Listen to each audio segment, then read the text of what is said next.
Hey, it's you! It's been a long time! I turned around to see my friend from college. According to her, she had moved nearby last month. I was so excited to see her again. We had a casual conversation and I introduced her to my husband, who was shopping with me. Then my friend said happily, "What a surprise! Our kids go to the same school!" What? Kids? It's great that your husband helps out with parenting. I'm so jealous. We actually don't have any kids. What? There was an awkward silence. I had no idea what she was talking about. But other day, my friend told me something so unexpected, and this caused a big rift in our relationship. My name is Mary Miller. I am 33 years old. I have loved drawing since I was a child, and after graduating from college, I went to a design school. Though I got a job at a production company, I was unable to do the work I wanted to do. So I started receiving paid commissions for illustrations online. Then one of my illustrations got a good response and the requests started pouring in. I began to receive requests for stickers for a messaging app, so I decided to quit the company and began working freelance. At the time, my family fiercely opposed my decision to quit the company, but I was able to follow through with my decision thanks to Shane. Shane was my boyfriend then and my husband now. I met him at work when I was an office worker, and we started dating. He knew that I wanted to become an illustrator, and he gave me some advice when I didn't know what to do. If you miss this chance now, it may never come again. And you're just going to give up like that? But my parents are against it. I mean, if you don't want to do it, I'm not going to force you to. But there are people out there who want to do something, but never get the chance, you know. People who don't get a chance? Yeah, but in your case, opportunities came to you by itself. I think it would be a waste to let it go. Shane's words woke me up. He is right when he says opportunities rarely come by itself. I would be a fool to miss it. Thus, over the objection of my parents, I quit my job and became a freelance illustrator. Despite my anxiousness, my message app sticker won the top spot in weekly sales. My DMs were flooded with paid commissions, and I quickly surpassed my salary as a company employee. Around then, Shane proposed to me and we got married. I became a married couple with the man I love who supported me when I was struggling. We have been married for 4 years now. We don't have children yet, but we are living happily with each other. Many things have happened in the past 4 years. The characters that I drew have been made into merchandise and picture books. I even collaborated with a store to have the characters' design used on their product packaging. Each time, my husband's smile was even happier than mine. Mary, you're amazing! I went to the store today and saw your illustration on a package of chocolates. They launched today, so I have a bunch of samples here. Samples don't do it. You have to go to the store to buy these. Shane, you're so over the top. No, I'm not. My wife is a popular illustrator, you know. I have to make sure I get these things as your biggest fan. My husband carefully peeled off the package off the chocolates and stuck it on the wall.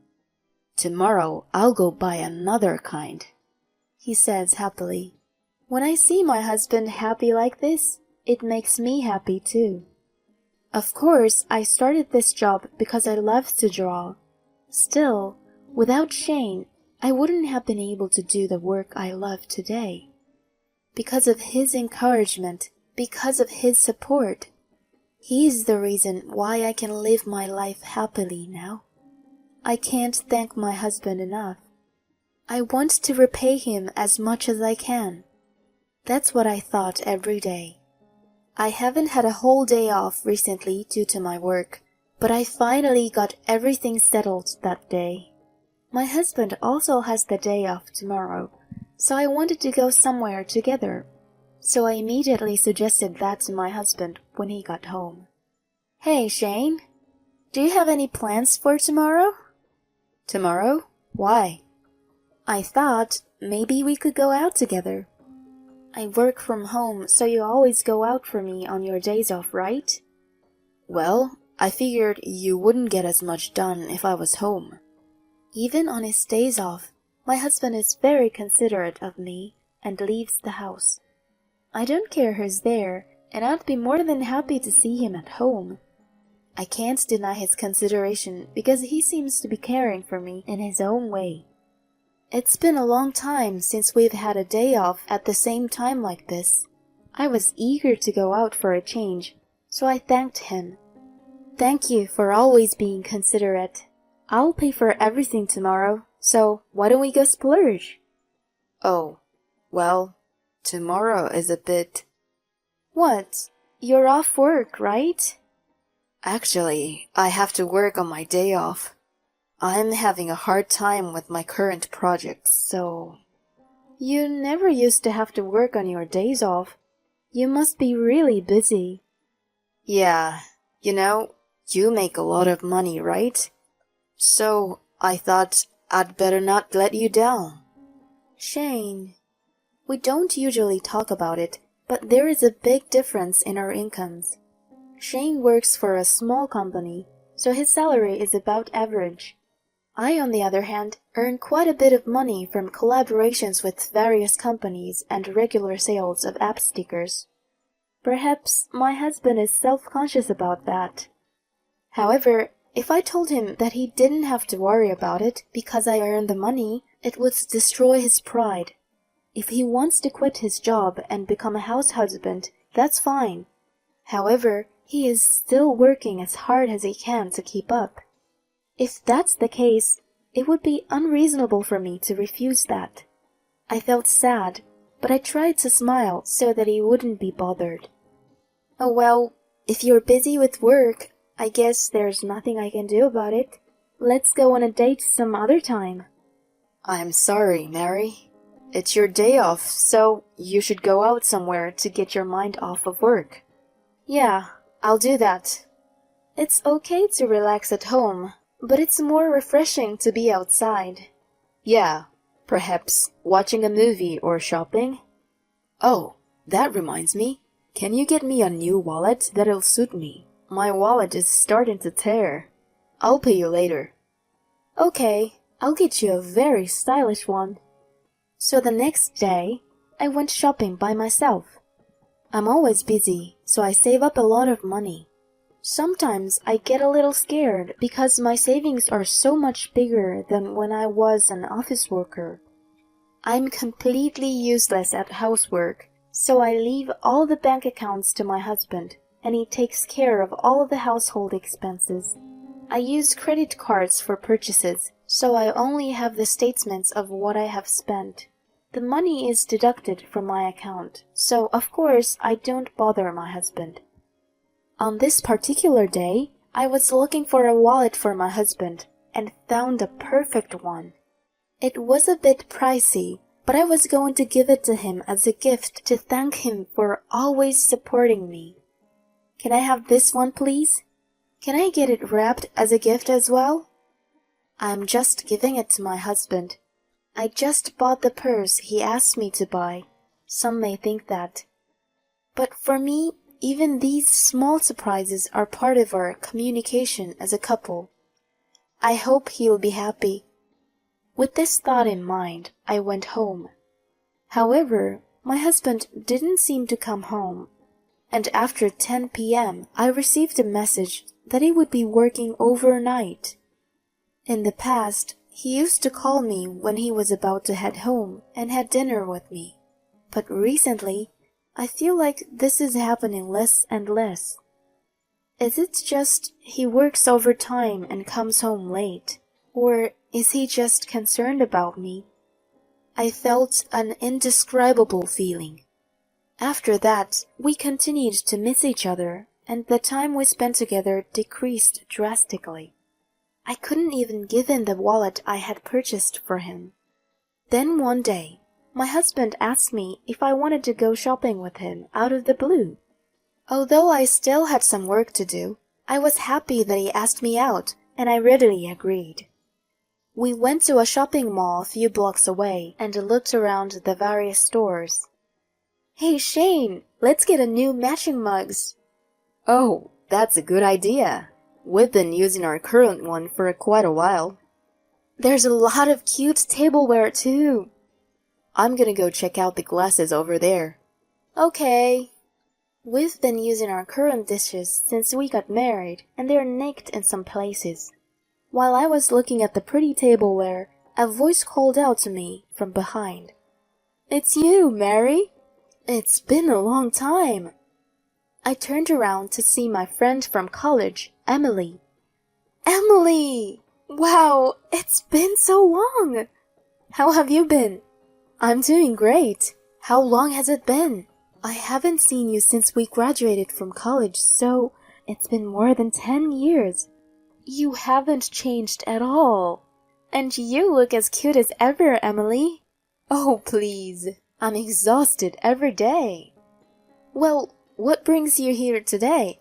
I heard that you got married and moved to the East Coast with your husband." "My husband gets transferred a lot with work, so we actually moved here last month." "Oh, I see." I was so excited to see my old friend again, especially because I didn't have any friends nearby that I could meet so easily. "What are you doing here today? Are you here alone?" Emily asked me, just in time to see my husband coming this way. I called my husband and introduced him to her. "Emily, this is my husband Shane. I've told you about marriage, but we haven't had a wedding, so this is the first time you've seen my husband, isn't it?" My husband smiled at Emily and introduced himself. "Emily has a husband too, so we may be able to be family friends in the future." While I was imagining such a thing, she said happily, "What a surprise! Our kids are in the same school." "What? Kids?" The unexpected statement made me pause for a moment. "We don't have a child, so we've never even been to a school." Without noticing my agitation, Emily continued with a smile. "It's great that your husband helps out with parenting. I'm so jealous." Parenting? What do you mean by that?" "It's not every day that a father comes to pick their child up from school. I'm the one who always picks up my kids from school. Your husband is so nice." "Wait a minute. We actually don't have any kids." "What?" There was an awkward silence. I had no idea what she was talking about. I looked at my husband, who had turned pale and was slumped over. I asked Emily why she thought we had a child. She was slightly confused, but started talking. "I saw your husband at my kid's school the other day." "You mean Shane? Are you sure?" He was tall and good-looking, so he was getting a lot of attention from the other moms. He came to pick up a girl and left holding hands, so I thought, "We don't have kids yet. You sure you're not mistaken?" "I'm sure of it. I'm sure I'm not lying." "Then it appears to be true."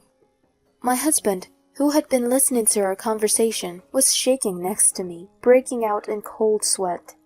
I told Emily I'd be in touch and walked back to the car with Shane. "Can you explain to me what's going on?" I asked him, but he wouldn't open his mouth. So I took his phone and started checking. My husband was yelling at me to stop the whole time, but it didn't matter anymore. I got around and checked the phone and found videos of a girl and messages with a woman who was most likely the woman he was cheating on me with. "Are you saying that this girl is the child between the woman and you?" "No, that's just her kid." But the girl in the video on your phone calls you Daddy, right?" "That's because I'm like a father to her." So does that mean the affair is true? And it's also true that Emily saw you at the school? I questioned him, and Shane nodded silently. At that moment, I felt more anger than sadness. I can't believe it. I can't believe that while I was working so hard, he was deepening his relationship with his affair partner and her child. I can never forgive him. I'll make sure he pays for this. I drove the car to the state office where I picked up the divorce papers and demanded my husband sign them. Here you go. Fill this out right here, right now. Wait a minute. I have no intention to divorce you. What? Don't be silly. Do you think you can stay married to me after doing this? You betrayed me without a care in the world. Forgive me, please. It was just a little bit of a whim. I've only got intimate with her a few times. Believe me. It doesn't matter. You were with her child as a father, weren't you? At that point, it's impossible. That's disgusting. I trusted you. I even bought you a new wallet as a gift, and you trampled all over my heart. Mary, please, don't throw me away. I don't want a divorce. My husband was still half crying and would not sign the divorce papers. I got impatient and took him with me to my in-laws' house. When we arrived, I revealed everything in front of my in-laws. They were furious and ordered my husband to sign the divorce papers on the spot. I know he has a weakness for my father-in-law. My father-in-law is a strict man, and he would never tolerate anything unethical. After getting his signature, I stormed into the house of the unethical woman with my husband leading the way. Luckily, her child was at school, so the woman was home alone. When I asked her about the situation, I found it very hard to believe. Apparently, my husband lied about being divorced and contacted her. She was a single mother who was having trouble making ends meet, so he withdrew money from my account and gave her a large sum of money every month to support her. He lied to her that he worked for a major company and gave her money that he falsely claimed was his salary. When I told her that all of this was a lie, she glared at my husband with disdain and told him to never show his face again. She, too, was in a way a victim of my husband. Thus, my husband was easily dumped not only by me, but also by the woman with whom he was having an affair. We later filed for divorce, and our marriage ended. I declared alimony for the affair, as well as a total of $20,000 that he withdrew from my account without my permission. As for the affair partner, she did not know my husband's true identity, so I did not claim any compensation. On the contrary, she contacted me right away and said she wanted to return the money. Apparently, she had been saving the money Shane had given her every month without spending it. I gratefully accepted the money. Shane, now alone, paid my alimony in one lump sum and was in debt. He had no support from his parents, and after moving to a studio apartment, he was living a much poorer life than before. He lied, cheated on his wife, and spent his wife's money without permission. He deserved it. I, on the other hand, bought a new apartment and a new room to work in. I see my friend Emily regularly, and we talk about many things. If I had not met Emily that day, I would still be cheated on. She felt sorry for me, but I can only thank her. I am going to enjoy my life from now on to make it even better.